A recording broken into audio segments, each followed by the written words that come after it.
বিষয় রাহুর রাশি পরিবর্তন। 2025 সালের 18ই মে রাহু মহারাজ রাশি পরিবর্তন করবে। বর্তমানে সে অবস্থান করছে মীন রাশিতে এবং এই সময় অর্থাৎ 18ই মে সে রাশি পরিবর্তন করে চলে যাবে কুম্ভ রাশিতে। এর ফলে কন্যা রাশির কি ফল তারা পাবে তাই নিয়েই আজকের আলোচনা। নমস্কার, আমি সুজিত পাঠক চলে এসেছি আপনাদের প্রিয় চ্যানেল সুজিত পাঠক অ্যাস্ট্রোলজি নিয়ে। আজকের এই আলোচনা শুরু করবার আগেই বলবো, যারা আমার চ্যানেলটি দেখছেন অথচ এখনো পর্যন্ত সাবস্ক্রাইব করেননি, অবিলম্বে তারা চ্যানেলটিকে সাবস্ক্রাইব করুন এবং পাশে থাকা বেল আইকনটি প্রেস করে দিন পরপর নোটিফিকেশন পাওয়ার জন্য। রাহু মহারাজ বর্তমানে আপনাদের সপ্তম ভাবে অবস্থান করছে এবং 18ই মে সে চলে আসবে আপনাদের ষষ্ঠ ভাবে। ষষ্ঠ ভাবকে আমরা বলি আমাদের ঋণ, রোগ এবং রিপুর ঘর। সেখানে এসে রাহু মহারাজ উপস্থিত হবে, যদিও সেটা তার মূল ত্রিকোণ ক্ষেত্র এবং সেখানে এসে সার্বিক ফলদাতা এবং বলবান। রাহু কুম্ভ রাশিতে প্রবেশ করার পরেই কিন্তু আপনাদের কর্মের বিষয় নিয়ে, আপনাদের আর্থিক বিষয় নিয়ে এক বিশাল পরিবর্তনের জায়গা তৈরি করে দেবে। তবে তার আগে শনি মহারাজ 29শে মার্চ কিন্তু রাহুর সাথে এসে মিলিত হবে মীন রাশিতে এবং সেখানে সে রাহুকে সাথ দেবে একদম টানা 18ই মে পর্যন্ত। তারপরে শনি মহারাজ ওখানেই থেকে যাবে এবং রাহু প্রবেশ করে যাবে কুম্ভ রাশিতে। এই যে স্প্যানটুকু, এই স্প্যানটুকুর ভেতরে আপনাদের কার্যকারিতা একটু বেড়ে যাবে।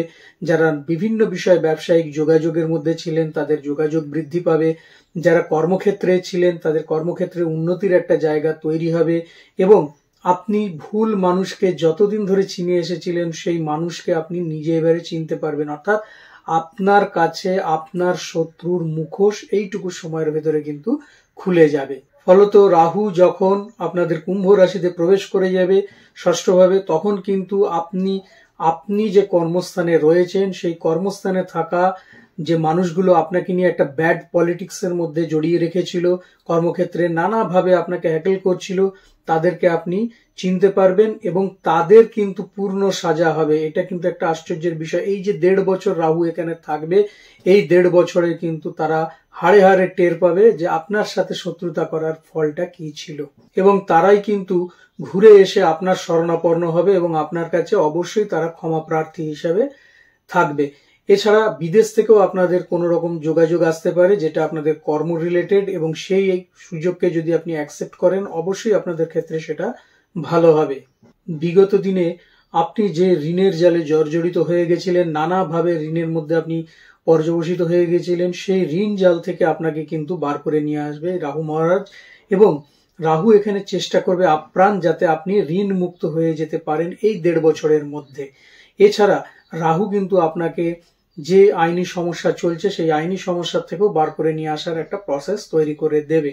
কেননা হয়তো আপনার দীর্ঘদিন ধরে কোর্টে কোনো রকম আইনি সমস্যা চলছে, আপনি একটার পর একটা ডেট পাচ্ছেন কিন্তু কোনো সুরাহা হচ্ছে না, সেই সুরাহার জায়গা কিন্তু হয়ে যাবে রাহু যখন আপনাদের ষষ্ঠভাবে অর্থাৎ তার মূল ত্রিকোণ ক্ষেত্রে এসে প্রবেশ করবে। মাতুলালয়ের সাথে হয়তো আপনার দীর্ঘদিনের সমস্যা চলছিল, কোনো না কোনো বিষয় নিয়ে, কোনো জটিল কোনো বিষয় নিয়ে আপনার সাথে ঝামেলা চলছিল, সেই ঝামেলার জায়গা মিটিয়ে দেবে এবং মামার বাড়ির সাথে আপনার সাথে একটা ভালো সম্পর্কের জায়গাও তৈরি করে দেবে। এইখানে থেকে রাহু আপনার অর্থ ত্রিকোণকে অ্যাক্টিভেট করে দেবে এবং অর্থ ত্রিকোণকে অ্যাক্টিভেট করে দেওয়ার ফলে কিন্তু আপনার ফিনান্সিয়াল ডেভেলপমেন্ট কিন্তু মারাত্মকভাবেই বেড়ে যাবে। যেটা বিগত দিনে আপনার একটা ভয় ছিল, আমার কি হবে, ভবিষ্যতে আমি কিভাবে চলবো, সেই সমস্যাগুলো থেকে কিন্তু আপনি মুক্তি পেতে চলেছেন এবং অচিরেই আপনি সেই জায়গা থেকে বেরিয়ে আসতে পারবেন এবং আর্থিক ডেভেলপমেন্ট আপনার হবেই হবে। দৈনিক রোজগারে আপনাদের বৃদ্ধি হবে, যারা ডেলি কেনা বেচার মধ্যে রয়েছেন তাদের রোজগার বেড়ে যাবে। এছাড়া বিদেশ থেকেও কিন্তু আপনাদের বৈদেশিক মুদ্রা আমদানির একটা জায়গা তৈরি হবে, অর্থাৎ সেটা ব্যবসার কারণে হতে পারে। যারা এক্সপোর্ট ইম্পোর্ট ব্যবসা করছেন তাদের ক্ষেত্রে খুব ভালো, যেহেতু রাহু আপনাদের দ্বাদশ ভাবেও কিন্তু দৃষ্টি প্রদান করছে। কিছু খরচ হবে কিন্তু খরচ হলেও কিন্তু আপনার আমদানির জায়গা প্রবলভাবেই বাড়বে। আপনি যে রোজগার করছেন সেই রোজগারের পথ তো রয়েছেই, তা সত্ত্বেও আপনার কিন্তু দ্বিতীয় কোনো রোজগারের রাস্তা খুলে যাবে। যদি আপনি চাকরি করেন তার সাথে কোনো একটা ব্যবসা সাইডে আপনার তৈরি হবে এবং আপনার মন থেকে আপনি সেটা তৈরি করবেন এবং ব্যবসা চলবে। আবার আপনি যদি মনে করেন ব্যবসা করছেন তাহলে সাইডে আরো আর একটা বিজনেস কিন্তু আপনার স্টার্ট হতে পারে, অর্থাৎ দুটো বিজনেস আপনার প্যারালালি সেটা আপনি চালিয়ে নিয়ে যেতে পারবেন এবং এই 1.5 বছরের মধ্যে কিন্তু আপনার এই নতুন বিজনেস স্টার্ট হয়ে যাবে। এতদিন ধরে যে অযাচিত খরচগুলো আপনার হচ্ছিল, অর্থাৎ আনপ্ল্যান্ড এক্সপেন্ডিচার, কোথাও আপনি চিন্তা করেছেন খরচ করবেন, হয়ে গেছে অন্য জায়গায় খরচ। এই যে খরচের যে বেলাগাম খরচ, সেটা কিন্তু রাহু আপনাকে কন্ট্রোল করিয়ে দেবে, কেন সহজে আপনার সেই অযাচিত খরচগুলো হবে না। যারা ওকালতি প্রফেশনের সাথে যুক্ত রয়েছেন তাদের কিন্তু প্রচন্ড ভালো একটা জায়গা পাওয়া যাচ্ছে, আপনাদের প্রফেশনাল ডেভেলপমেন্ট অবশ্যই হবে। এছাড়াও যারা চিকিৎসা শাস্ত্রের সাথে যুক্ত রয়েছেন, অর্থাৎ ডাক্তার প্রফেশনকে নিয়ে রয়েছেন, যারা হাসপাতালের সাথে যুক্ত রয়েছেন বিভিন্ন কর্মের সাথে, যারা ফার্মাসিউটিক্যাল কোনো কোম্পানির সাথে যুক্ত রয়েছেন, অথবা নার্সিং ইউনিটের সাথে যারা যুক্ত রয়েছেন, তাদের ক্ষেত্রেও কিন্তু খুব ভালো সময় সূচিত হবে রাহু যখন এই ষষ্ঠভাবে এসে তার সঞ্চার করবে। আপনাদের সেকেন্ড হাউসে রাহু দৃষ্টি প্রদান করাতে আত্মীয় পরিজনদের সাথে যে সমস্যা চলছিল সেই সমস্যাগুলো মিটে যাবে, তার সাথে সাথে আপনার আর্থিক সঞ্চয় হবে। যেখানে আপনি রোজগার তো করছিলেন কিন্তু কোনো রকম সঞ্চয় হচ্ছিল না, সেই সঞ্চয়ের জায়গা তৈরি হবে, আপনি কিন্তু আর্থিক সঞ্চয় অবশ্যই করতে পারবেন এবং ফিক্সড প্রপার্টি আপনার তৈরি হবে। অর্থাৎ আপনি কোনো কমার্শিয়াল প্লেসকে কিনতে পারেন, অথবা আপনি কোনো ফ্ল্যাট কিনতে পারেন, কোনো জমি কিনতে পারেন, আপনি যেটাই হোক না কেন প্রপার্টি আপনার করাবে, যেটা ফিক্সড প্রপার্টি। এছাড়া আপনার বাহন লাভের যোগও কিন্তু পাওয়া যাচ্ছে এই সময়ের মধ্যে।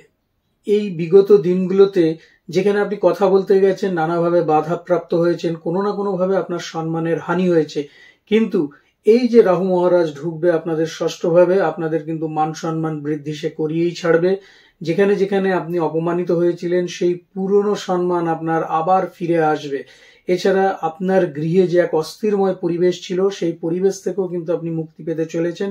আপনার গৃহগত শান্তির জায়গা তৈরি হবে এবং গৃহে নতুন কোনো অতিথির আগমন হতে পারে।